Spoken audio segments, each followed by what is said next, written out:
নমস্কার, আপনারা দেখছেন বাংলা হান্ট এবং কলকাতা টিভির যৌথ উদ্যোগে বসন্ত উৎসব। আর আমাদের সঙ্গে এই মুহূর্তে রয়েছে সকলের জনপ্রিয় একেবারে স্যান্ডি সাহা। দাদা, প্রথমেই জানাই বাংলা হান্টের তরফ থেকে এবং কলকাতা টিভির তরফ থেকে আপনাকে স্বাগত।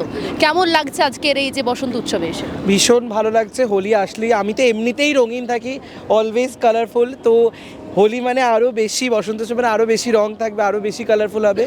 তো ভীষণই ভালো লাগছে। এত ভালো একটা ইনিশিয়েটিভ, গঙ্গার উপর, ক্রুজের ওপর এত ক্রিয়েটার, ইনফ্লুয়েন্সার, পলিটিক্যাল পার্সন, বিভিন্ন জনরা থেকে মানুষজন আসছে, তাদের সাথে কথা বলতে পারছি এবং অনেক পুরনো বন্ধু অফকোর্স তাদের সাথে এসে এই রং লাগাতে পারছি বসন্ত উৎসবের। ভীষণ ভালো লাগছে, আরও রঙিন মনে হচ্ছে নিজেকে। বসন্তের ডেফিনেশন কি স্যান্ডি সাহার কাছে? ওই তো বললাম, বসন্ত মানে হোলি, রং, দোল, এইটাই। এখন তো আর স্পেসিফিক্যালি আমাদের যেমন ছোটোবেলায় বসন্তকাল বলে একটা আলাদা ওয়েদার হতো, এখন তো গ্রীষ্ম, শীত আর বর্ষা, এই ছাড়া আর কোনো ওয়েদার আমরা খুঁজে পাই না। বাট হ্যাঁ, বসন্ত আসলে ওই গান ভেসে ওঠে, ওরে গৃহবাসী খোলদার খোল, ওই গান, হোলি, রং খেলবো।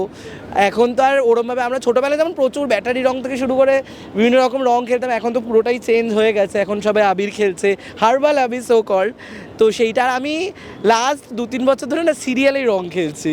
তো আমার কাছে এখন রং খেলা বা এই হোলি আসলেই, দোল আসলেই মনে হবে সিরিয়ালে আবার এক সপ্তাহ ধরে আমি রং খেলবো। তো আমি আবার নতুন একটা সিরিয়ালে জয়েন করেছি রিসেন্টলি, সেখানেও শুরু হচ্ছে কন্টেন্ট হোলি খেলা নিয়ে, দোল নিয়ে। তো আবার সেই রং খেলা বলতে এখন পর্দায় 8-10 দিন ধরে রং খেলবো, প্রিয় মানুষজনদের সাথে মেলামেশা। ছোটবেলাটাকে তো মিস করো? দেখো, ওরমভাবে যে ছোটোবেলাটাকে অবভিয়াসলি সবাই ছোটোবেলাটাকে মিস করে, তো আমিও করি। বাট হ্যাঁ, আমি আমার এই লাইফটাকেও যথেষ্ট এনজয় করি, একদম কান্নাকাটি না। ছোটোবেলাটা যদি ফিরে যেতাম, আবার যদি ফিরে পেতাম স্কুল ডেজে, এইরকম ব্যাপার আমার মধ্যে নেই। মিস করি, বাট আমি এখন আমার যে বয়সে যে সন্ধিক্ষণে আছি, যে বন্ধুবান্ধব আছে, ফ্রেন্ড সার্কেল আছে, সেটাও আমি ভীষণভাবে এনজয় করি। তোমার জীবনে ঠিক বসন্ত কখন এসেছিল? আমার জীবনে তো বসন্ত মানে খুব তাড়াতাড়ি আসে, আবার খুব তাড়াতাড়ি চলেও যায়। আমি জানি না তুমি এটা ঋতু বসন্তর কথা বলছো না মনের মধ্যে রং লাগার বসন্ত কথা যদি বলে থাকো। প্রথম তো ছোটোবেলায় এসেছিলো, মাঝে মধ্যেই আসতে থাকে আমার বসন্ত। রঙিন মন তো সবসময় বসন্ত চলে এখনও।